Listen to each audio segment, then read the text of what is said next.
세상에서 제일 강한 것이 무엇이냐고 쥐에게 물어보았어요. 그랬더니 쥐가 고양이라고 대답을 했어요. 그래서 고양이에게 물어보았어요. 세상에서 제일 무서운 것이 무엇이니 물어보니까는 고양이는 개라고 대답을 했어요. 그래서 개에게 세상에서 제일 무서운 것이 무엇이냐고 물어보니까는 개는 호랑이라고 대답을 했어요. 그래서 호랑이에게 갔어요. 호랑이에게 가가지고 제일 무서운 것이 무엇인가, 무엇이 강한가 물어보았어요. 그랬더니 총을 든 포수라고, 사람이라고 말을 했어요. 여러분, 사람이 제일 강하고 두려운 존재이겠습니까? 어떤 사람은 말할 수 있을 거예요. 아니요, 내가 보니까는 인공지능 알파고입니다. 이렇게 말하기도 할 수 있을 것 같아요. 그런데 기계는 우리가 잘못 사용하면은 사람이 불편할 수 있지만은 두려운 존재는 아니에요. 사람에게 있어서 두려워하는 것, 무서워하는 것이 무엇인가? 그것은 바로 죽음이라고 하는 거예요.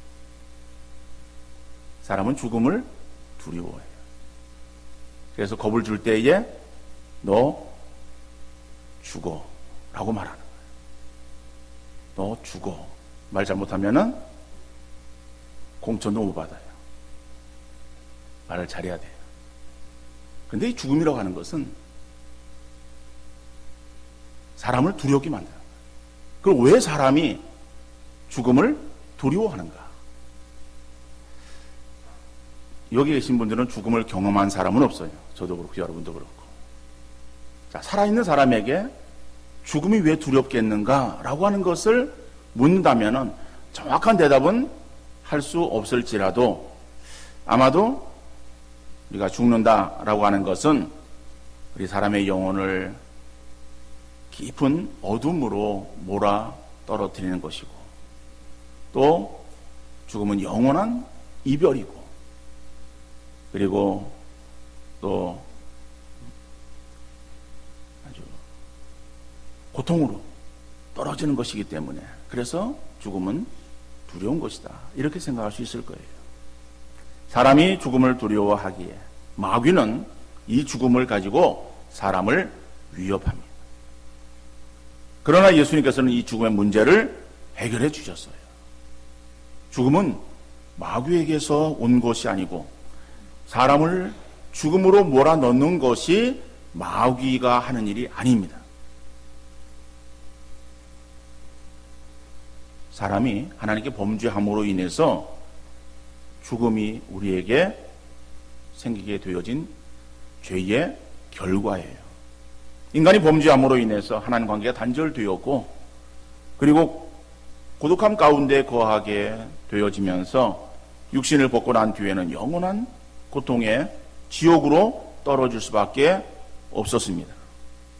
범죄함으로 인해서 주어지는 당연한 결과임에도 마귀는 죽음이 자기 영역 안에 있으며 자기가 사람들을 죽음으로 떨어뜨릴 수 있는 권세를 가진 양 사람들을 자기 발 앞에 무릎을 꿇게 하고 그 위에서 왕노릇하는 거예요. 하나님께서는 예수님을 인간의 몸을 입게 하셔서 이 땅 위에 보내셨어요. 예수님은 인간의 몸을 입고 오셔서 십자가에서 못 박혀 죽어 주셨습니다.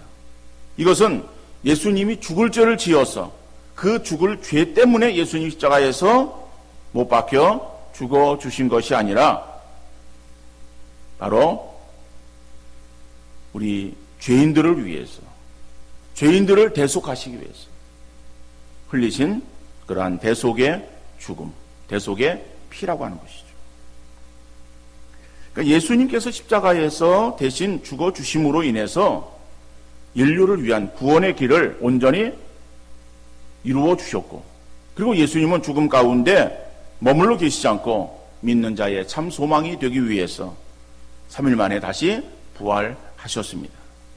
오늘은 우리 예수님께서 예루살렘 입성하실 때에 종려나무 가지를 흔들면서 호산나 찬송하며 예수님을 맞이하던 것을 기념해서 종려주일로 지키고 있습니다.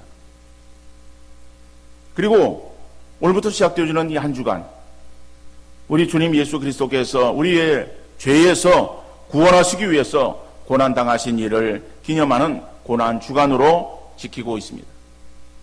이번 주간 특별한 행사는 없습니다. 그러나 주님의 고난을 묵상하면서 주님의 고난에 동참하는 마음으로 한 주간을 경건하게 살아갈 수 있는 우리 모든 성도님들 되어질 수 있기를 간절히 바랍니다. 그러면은 어떻게 지내는 것이 경건하게 지내는 것일까? 단지 웃음을 잃은 채 근심하는 얼굴로 다른 사람에 대해서 인상 찡그리며 지내는 것이 경건의 모습일까? 그것은 아닐 거예요. 그러면은 어떠한 마음으로 이 한 주간을 우리가 지내야 될 것인가? 오늘 본문의 말씀을 가지고 잠시 생각해 보고자 합니다. 첫째로, 예수님이 십자가에 못 박히신 것처럼 내 자신도 십자가에 못 박혔음을 다시 한번 깨닫는 그러한 시간 되어질 수 있기를 바랍니다. 오늘 본문의 말씀을 보면은 잘 알고 있는 말씀이에요. 갈라디아서 2장 20절의 말씀은 우리가 다는 아니지만 우리 중에서 외우고 있는 사람도 있을 수 있어요. 이렇게 이 말씀은 굉장히 잘 알려진 말씀입니다. 그 앞에 부분을 보면은 내가 그리스도와 함께 십자가에 못 박혔나니, 내가 그리스도와 함께 십자가에 못 박혔다. 예수님이 십자가에 못 박히신 것은 우리의 죄를 위해서 십자가에 못 박히셨어요. 그렇듯이 예수님이 십자가에 못 박히신 것처럼 나도 십자가에 못 박혔다라고 하는 것이죠. 하나님은 사랑의 하나님이시지만 한편으로는 공의 하나님이세요. 사람에게는 사랑과 공의가 동시에 일어날 수 없지만은 하나님에게는 완전한 참 사랑과 또 참 공의가 동시에 일어날 수 있는데 바로 그것을 보여준 것이 십자가예요. 하나님의 공의로우신 면은 인간의 죄를 보시며 예수님을 십자가에 내어주셨고, 그리고 사랑의 하나님이시기에 우리를 너무 사랑하셔서 공의의 한쪽 눈을 감으신 것입니다. 자, 이것은 사람이 죄를 지었을 때에 그 죄를 지은 그 대가를 받게 하는 것, 공정하게 받게 하는 것은 하나님의 공의예요. 그런데 그 공의를 시행하시면은 사람이 죽는 거예요. 다 죄를 지었기 때문에 죄값으로 우리가 다 죽음을 당할 수밖에 없는 거예요. 그럼 하나님의 사랑이 거기에 이루어질 수가 없습니다. 자, 그렇다고 하나님의 사랑이 발동되어서 우리의 죄를 다 도말하시고, 그것은 다 그냥 생각하지 아니하시고, 그리고 우리를 그냥 구원해 주셨다라고 한다면은 하나님의 공의가 상실되어진 거예요. 우리 인간편에 있어서는 우리가 가까운 사람, 가까운 관계에 있는 그러한 사람들을 볼 때에는 사랑이 앞서요. 사랑이 앞서면은 그러면은 공의의 부분들이 거기에서 작동하지를 못하는 거예요. 그러면은 사랑이라고 하는 미명하에 우리는 불의를 행하고 있습니다. 다시 말하면은 내 자녀가 잘못을 했어요. 그 잘못을 했으면은 잘못한 그러한 대가를 받게 하는 것이 아니라 어떻게든 그 잘못을 넘어가게 하는 거예요. 그것을 우리는 사랑이라고 생각을 합니다.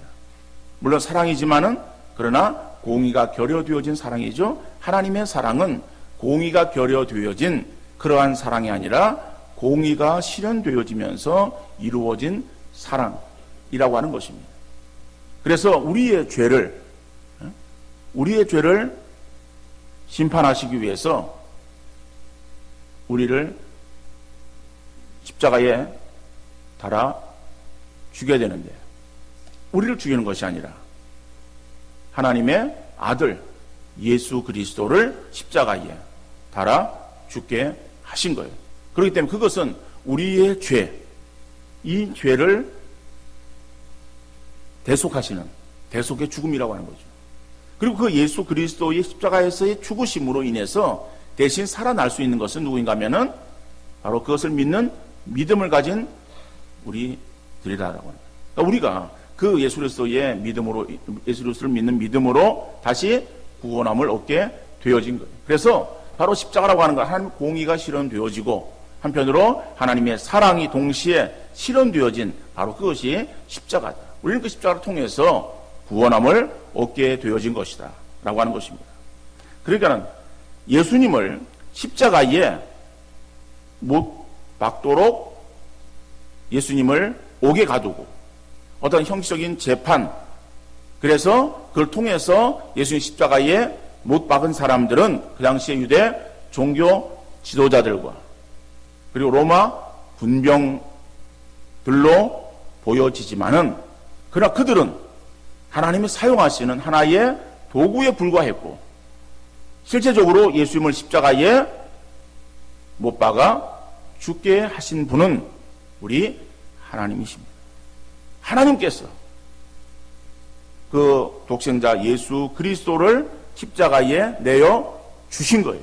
누구를 위해서? 저와 여러분을 위해서.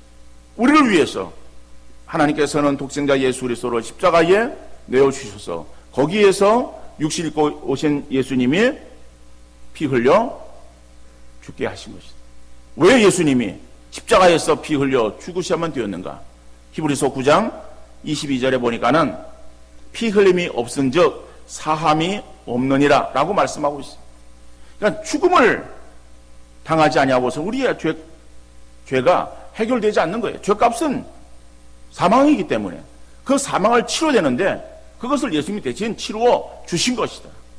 그래서 하나님은 예수님을 십자가에 못 박혀 죽게 하신 것이고 그 하나님의 사랑으로 인해서 저와 여러분이 구원함을 얻게 되어진 것이다. 그러면은 구원함을 얻은 우리는 어떠한 자세로 삶을 살아야 되는가? 단순히 그저 철없는 어린아이처럼 그저 그냥 기쁨과 즐거움과 감격 속에 뛰놀면 되어지는가? 물론 구원받은 사람의 그 심정에 감사와 기쁨으로 즐거움을 누리는 것은 당연한 거예요. 그러나 우리가 그러한 참된 기쁨을 누리기 위해서 우리는 늘 어떠한 마음을 가지게 되는가? 그것은 내가 십자가에 못 박혔다라고 하는 이 사실을 잊어서는 안 되는 거예요. 갈라디아서 5장 24절에 보면은 그리스도 예수의 사람들은 육체와 함께 그 정욕과 탐심을 십자가에 못 박았느니라. 갈라디아서 6장 14절 이하의 말씀 보면은 그리스도로 말미암아 세상이 나를 대하여 십자가에 못 박히고 내가 또한 세상을 대하여 그러하니라. 여러분 갈라디 6장 14절 이하의 말씀을 보면은 이 말씀이 조금 우리가 바로 이해하기가 조금 쉽지 않은 말씀입니다. 그리스도로 말미암아 세상이 나를 대하여 십자가에 못 박히고 내가 또한 세상을 대하여 그러하니라. 근데 이 말씀을 우리 한글 성경 중에서 표준 세번역 성경이 있습니다. 그 표준 세번역 성경에서 이렇게 번역하고 있어요. 이 부분을 그리스도로 말미암아 내 쪽에서 보면 세상이 죽었고 세상 쪽에서 보면 내가 죽었습니다. 이렇게 이걸 번역을 했어요. 자, 성도가 그리스도와 함께 십자가에 못 박힌 것은 미래적인 그러한 사실이 아니라 이미 구원받았을 때에 되어진 그러한 것이다. 그러니까 내가 십자가에 못 박혔다라고 하는 것은 이미 내 옛사람이 십자가에 못 박힌 것을 말하는 거예요. 그러면은 못 박혀 죽었다라고 하는 것이죠. 그러니까 못 박혀 죽었는데 구체적으로 무엇 죽었습니까? 육체와 함께 그 정욕과 탐심이 죽었다라고 하는 거예요. 또한 세상이 내게서 죽었다라고 하는 거예요. 못 박혔다라고 하는 거예요. 이거는 예수님께 십자가에서 못 박혀 죽어주심처럼 내 옛자가 가지고 있었던 그런 어떤 특성들인데 그 특성이 무엇인가 하면은 세상의 어떤 정욕이에요. 탐심이에요. 어떤 세상적인 거예요. 이런 것들이 십자가에 못 박혔다. 그러니까 이미 십자가에서 예수님이 죽어주신 것처럼 나도 거기에서 죽었다라고 하는 거예요. 그러니까 옛사람이 죽었다라고 하는 거예요. 옛사람의 성품이 바로 이런 거예요. 그것이 이미 십자가에 예수님 못 박혀 죽어진 것처럼 나도 죽어지고, 그래서 예수 그리스도로 인해서 내가 새로운 피조물로 존재하게 되어진 것이다. 그런즉 누구든지 그리스도 안에 있으면 새로운 피조물이라. 이전 것 지나갔으니 보라 새 것이 되었도다. 내가 예수 그리스도의 죽으심으로 인해서 이전 것은 내가 다 죽어졌고, 그리고 새로운 그러한 존재로 피조되어진, 새로운 존재로 내가 다시 만들어진 그러한 자가 되었다라고 성경 말씀하고 있는 거예요. 그렇기 때문에 우리는 그 십자가에서 죽어진 것, 그것을 우리가, 죽어진 것은 우리에게 떠난 거예요.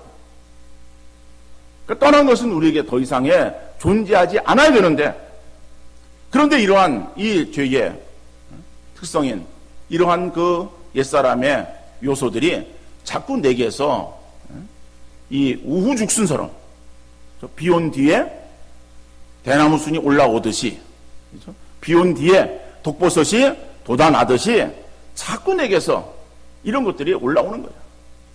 그러니까는 이런 것들이 내게 있을 때에 이것이 당연하다고 생각하면 안 되는 거예요.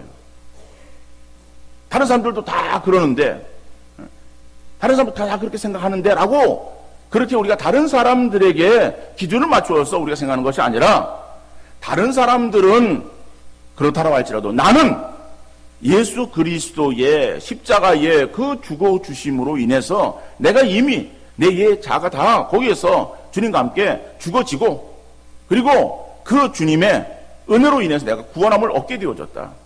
그래서 우리가 죽었다가 다시 살아난 것처럼 내 옛자가 죽어지고 내가 예수 그리스도로 인해서 다시 새롭게 변화되어진 그러한 존재로 다시 새롭게 피조되어진 그러한 나이기에 내게서 그러한 옛 성품의 특성들이 나타나는 것은, 그것은 합당하지 않은 것이죠. 그러니까 날마다 내가 그것과 싸워야 될 것이고, 그것을 내게서 정말 쳐서 그것이 우리에게서 없어지도록 자꾸 그것과의 우리가 계속되어지는 그러한 어떠한 싸움이 우리 속에 있어야 될 줄로 믿습니다. 바울은 그것을 늘 행했어요. 그래서 자기 속에 있는 그러한 이 원하지 않는 죄, 이게 자꾸 있었어요. 그러니까 그러한 것, 죄가 있을 때 그것을 당연히 여긴 것이 아니야. 합당하게 여긴 것이 아니라 그것을 쳐서 복종시키는 거예요.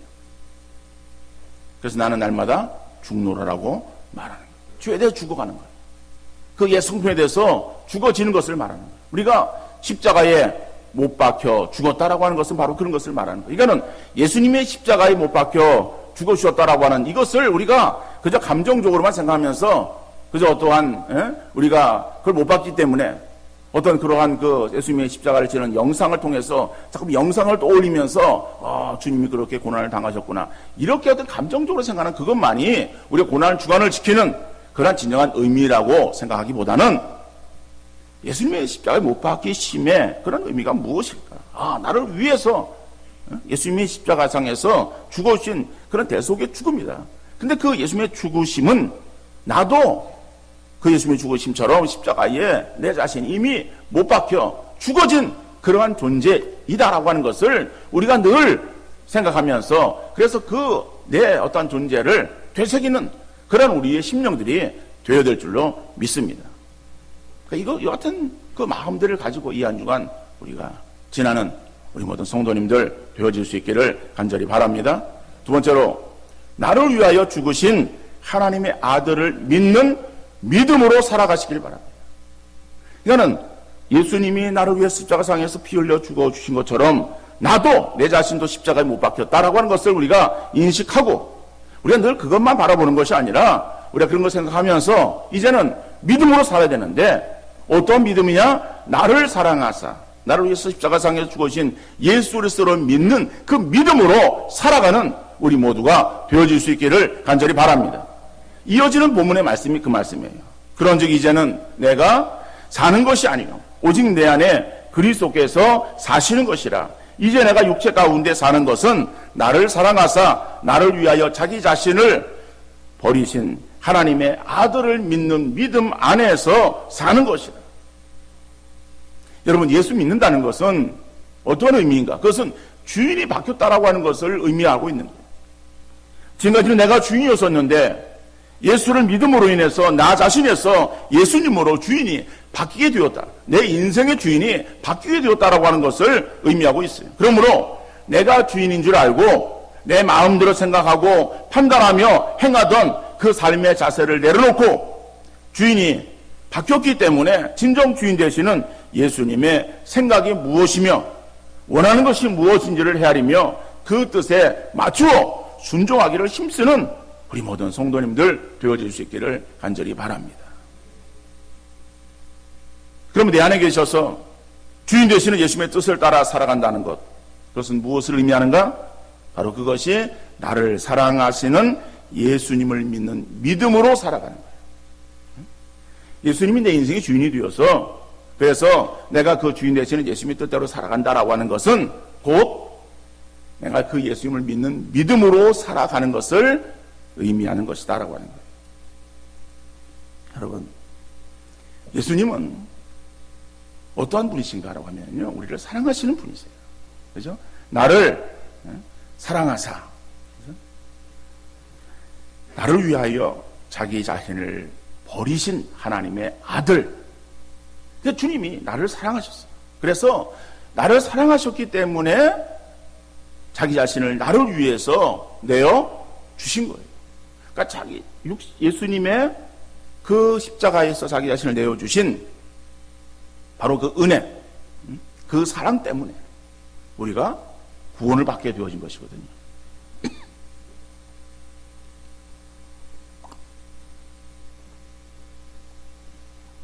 자, 그런데 주님이 우리를 구원하실 때만 사랑하셨는가? 우리를 구원하실 때만 사랑하시는 주님은 아니에요. 사람의 사랑은 변해요. 사람의 사랑은 감정적이야. 일시적일 수 있어요. 그럼 우리 주님의 사랑은 영원합니다. 나를 사랑해서 십자가에서 피 흘려 죽어주신, 그래서 나를 사랑하신 그 주님은 나를 잠시만 사랑하고 그래서 잠깐만 나를 사랑하신 것이 아니라 그 사랑은 영원한 것이다. 나를 사랑하시되 끝까지 사랑하시는 그러한 주님이신 줄 믿으시기를 바랍니다. 그러니까 우리가 주님 믿는 것은 나를 영원토록, 나를 끝까지 사랑하시는 그 주님을 믿는 믿음이야. 그 믿음으로 우리가 살아가야 된다라고 하는 거예요. 여러분, 그렇기 때문에 우리가 그 주님의 사랑을 우리가 잊지 마시고 늘 우리가 주님의 사랑을 바라보는 그런 우리 성도님들 되어질 수 있기를 간절히 바랍니다. 나를 사랑하시는 주님은 어떠한 상황이든 그 사랑이 변하지 않는 거예요. 그런데 우리가 생각할 때는 그 주님의 사랑이 내게 어떤 때는 이해가 되지 않는 경우로 우리에게 다가올 수도 있어요. 내가 이해되지 않는 그러한 사랑으로 다가온다 할지라도 그런 주님의 사랑이 바뀐 것이 아니라 내가 그 주님의 마음을 이해하지 못하는 것 뿐이에요. 주님의 사랑은 동일하게 우리를 향하고 계시다라고 합니다. 여러분, 부모가 자녀를 사랑합니다. 부모가 자녀를 사랑하는데 자녀를 사랑하는 부모의 마음이 변합니까? 변하지 않아요. 자녀가 잘 될 때만 부모가 자녀를 사랑합니까? 자녀가 잘못되어도 자녀를 향하는 부모의 사랑은 변하지 않아요. 근데 자녀는 자녀 입장에서 볼 때는 그렇게 오해할 수 있어요. 내가 잘 될 때는 나를 인정하시고 나를 사랑해 주더니 내가 지금 힘들고 어려우니까는 나를 사랑하지 않는구나, 나를 취급해 주지 않는구나, 이렇게 오해할 수도 있을 수 있어요. 이건 자녀 입장의 생각이지 부모의 마음은 그렇지 않다라고 하는 거예요. 잘못되어진 부모들, 자녀들, 또 어려운 자녀들을 보면 부모의 마음은 더 안쓰러워요. 그리고 더 어떻게든 도와주기를 원하는 것이 부모의 마음 아니겠어요? 근데 자녀는 자꾸 자기 생각 속에서 이렇게 어긋나는 거예요. 비뚤어지는 거예요. 그리고 부모를 오해하는 거예요. 여러분, 우리가 하나님의 자녀가 되었다라고 할 때에 우리 입장에서 하나님을 오해하고 하나님의 사랑에 대해서 오인하는 여러분들 되지 마시기를 바랍니다. 하나님의 사랑은 변함이 없어요.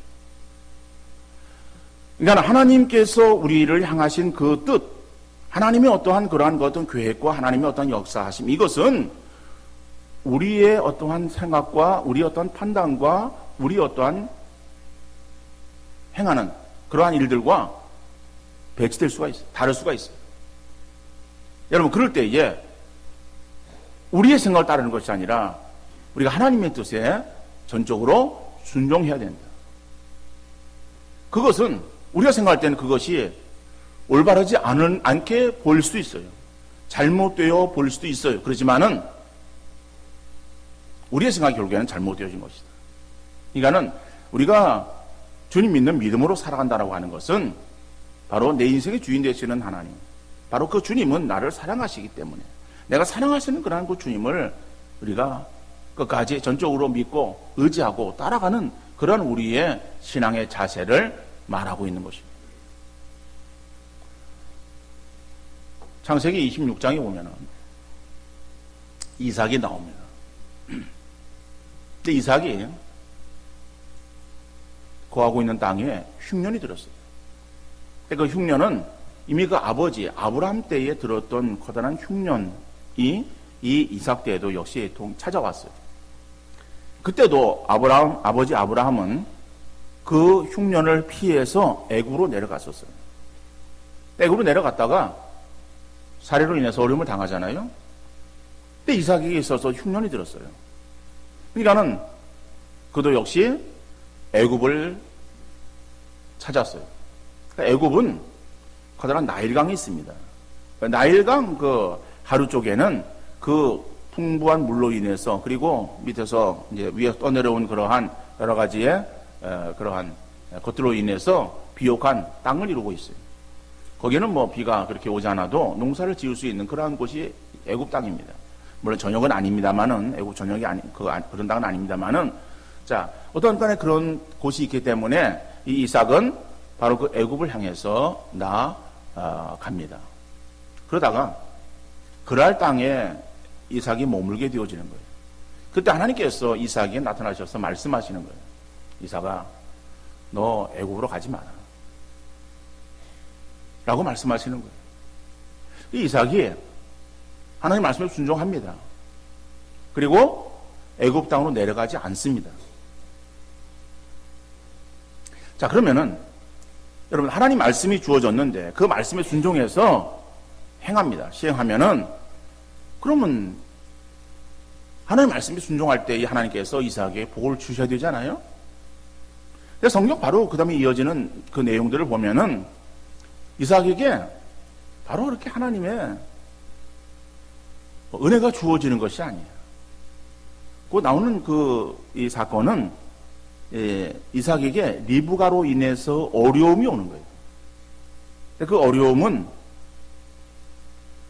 이삭이 리브가 그 땅에 거하면서 그 리브가를 자기의 누이라고 그렇게 서로 약속을 하고 이제 사람들에게 이야기를 하는 거예요.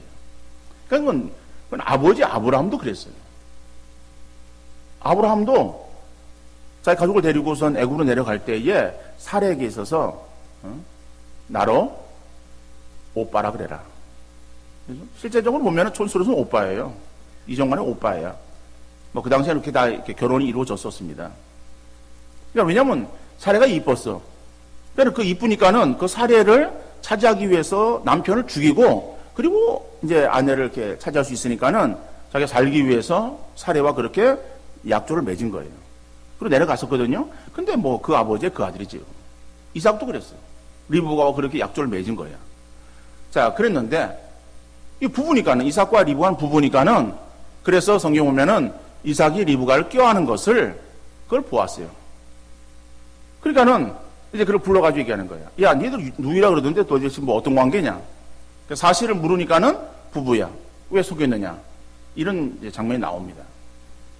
그러니까 다시 말하면은 이 블레셋의 왕 아비멜렉이 리브가에 대한 흥분하는 마음이 있었어요. 뭐 그러니까는 뭐 그런 걸로 인해서 어려움이 주어졌었겠죠. 물론 리브가를 빼앗고 그런 일은 없었습니다만은. 자, 하나님 말씀에 순종하고 그 다음에 그 말씀대로 행하려고 하고 이제 시행하고 나가는 그 길에 어떤 아무런 문제가 없고 주의 은혜가 임하고 형통한 그러한 삶이 진행되어져야 되는데 실제로 이삭에 보면은 어려움이 찾아오거든요. 여러분, 믿음으로 나가면은 어떤 어려움이 전혀 없는 평탄대로를 걷는 그러한 삶이 우리에게 주어질 것으로 생각을 합니다. 근데 막상 걸어가다 보면은 오히려 더 큰 문제가 야기 되어지는 것처럼 보일 수도 있어요. 그럴 때 우리는 어떻게 해요? 갈등을 느낄 수 있죠. 그냥 그때 내 생각대로 할 걸 괜히 그냥 이래가지고서 방향 틀어가지고 더 어려운 일이 주어지는 것이 아닌가라고 생각할 수 있습니다.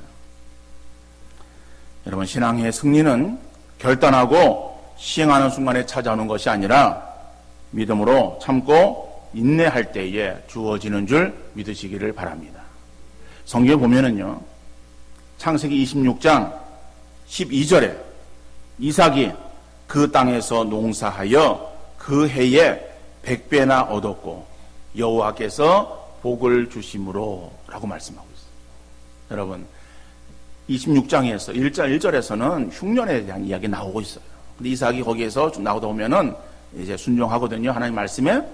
순종했을 때에, 그럴 때에 12절 말씀에서는 이삭이 그 땅에서 농사하여 그 해에 100배로, 그 해가 어떤 해인가면은 흉년이 들었던 해예요. 흉년이 들어서 사람 생각으로는 이거 굶어 죽겠다라고 생각해서 애굽으로 내려가려고 그러다가 하나님께서 가지 말라라고 하는 말씀에 순종해서 거기에 머물고 있는 거예요. 머무는 그 순간에 보니까 어떤 어려운 일이 주어져서 야, 이 길이 아닌가 갈등을 느낄 수 있었지만은, 그러나 그 하나님 말씀에 믿고 순종하고 따랐을 때에 하나님께서 어때요? 좀 지나고 나니까 그 해에 그 땅에서 100배의 결실을 얻고라고 말씀하고 있어요. 여러분, 하나님은 우리를 사랑하시는 하나님이에요. 하나님은 우리를 너무 잘 알고 계시는 하나님이에요. 그러니까 우리가 세상에 믿을 이는 예수님밖에 없어요. 세상에 믿을 이는 다른 사람이 아니에요. 세상을 우리가 믿는 것이 아니에요. 세상의 조건이 바뀌어지면은, 세상의 상황이 내게 있어서 변화되어지면은 내가 잘 되어질 것이다. 천만의 말씀. 우리가 잘 되어지는 것은 세상의 조건도 아니고 세상의 어떠한 사람도 아니고 다른 어떤 도움이 아니라 하나님이 우리의 도움이신 줄 믿으시기를 바랍니다. 세상에 나 혼자처럼 버림을 당한 것 같고 아무도 나의 친구가 되어주지 않는 것 같아도 주님은 우리의 구세주이시며 나의 친구가 되시는 줄 믿고 그 주님을 믿는 믿음으로 세상을 이기는 귀한 성도들 되어질 수 있기를 주님 이름으로 축원합니다.